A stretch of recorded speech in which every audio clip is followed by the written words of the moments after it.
In the previous video, I have derived Liouville's theorem by considering the so-called canonical transformations and, in particular, generating functions. Canonical transformations, as I mentioned in the last video, are very important because they help preserve the dynamics of the system if we change a frame of reference, if we change our coordinates. This is fundamental because even if we change our frame of reference, the dynamics of the system must remain the same, and we want to be able to rewrite our equations in the same form, even if we change variables. This means that the variational principle should remain the same. Delta of the action, integral of the Lagrangian with respect to time, gives me 0, and if I change my frame of reference, I have to be able to rewrite my variational principle in the same manner.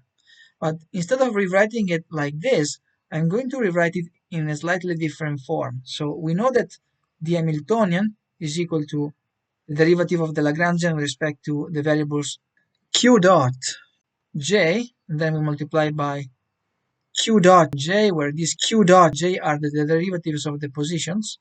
So our variables can be q1 dot dot dot qs, and then we can either consider momenta or the velocities, q1 dot dot dot dot qs dot. And then here we have minus the Lagrangian. So the Hamiltonian can be rewritten in this form, where the derivative of the Lagrangian with respect to q dot j is the jth component of momentum, pj. From here, we can rewrite the Lagrangian in this fashion. Lagrangian is equal to pj q dot j minus h.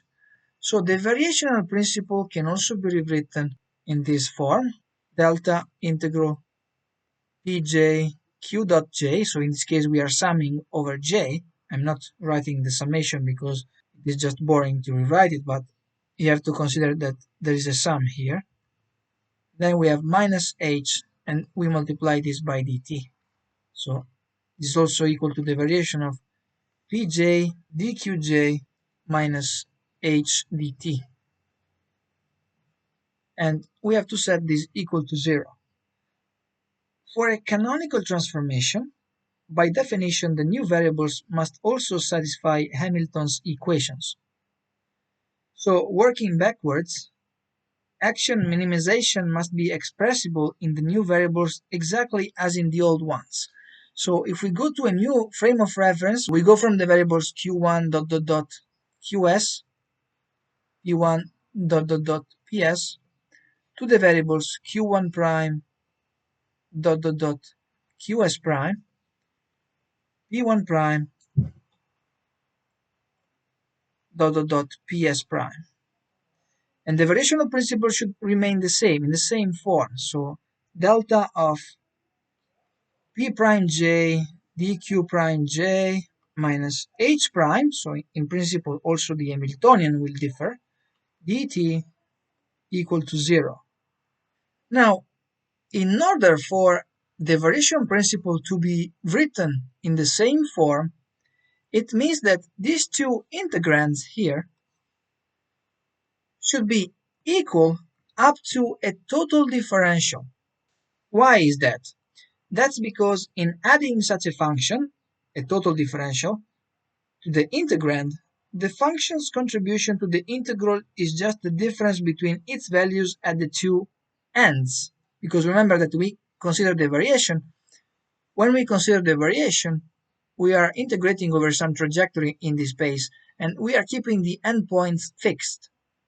So if the endpoints are fixed and we are adding a total differential, the variation of the total differential will be 0 because the endpoints are fixed. So we are basically saying that pj dqj minus h dt will be equal to p prime j dq prime j minus h prime dt plus this total differential df of some function f. And from here you can rewrite df like this. It is pj dqj minus pj prime dqj prime plus h prime minus h dt. And this function f is called a generating function. It is not exactly the same generating function that we used in the previous video, but I will show you that we can derive also the same generating function that we used. This function here, f, will be a function of qj, q prime j, and t. So this is a function of the q's, the q primes, and time. But if we want a function that I will call phi, and we will find this to be the same function as in the previous video, that depends on qj, p prime j, and t, we need to work on this a little bit. In particular, we consider a function of this kind. So phi equal to f plus qj prime pj prime. So in this case, we are always summing over j here. I'm not writing the summation symbol, but it is implicit. When we consider the differential of phi here, and if you do the algebra, you will get rid of this term, and you will get pj dqj plus qj prime d pj prime plus h prime minus h dt. What we did here by adding this part to the function f, it is simply a so-called Legendre transformation, and in this case the function phi is a function that depends on the variables qj, pj prime, and t. It is exactly the same generating function that we used in the previous video, and you see that these generating functions arise simply because we impose the invariance of the variational principle. In this case, as we did last time, pj is equal to d phi with respect to qj, whereas q prime j is just d phi with respect to pj prime, and h prime is equal to h plus d phi over dt. The important part of these lectures here, this one and the previous one, is to understand canonical transformations. A transformation that retains the canonical form of Hamilton's equations is said to be canonical.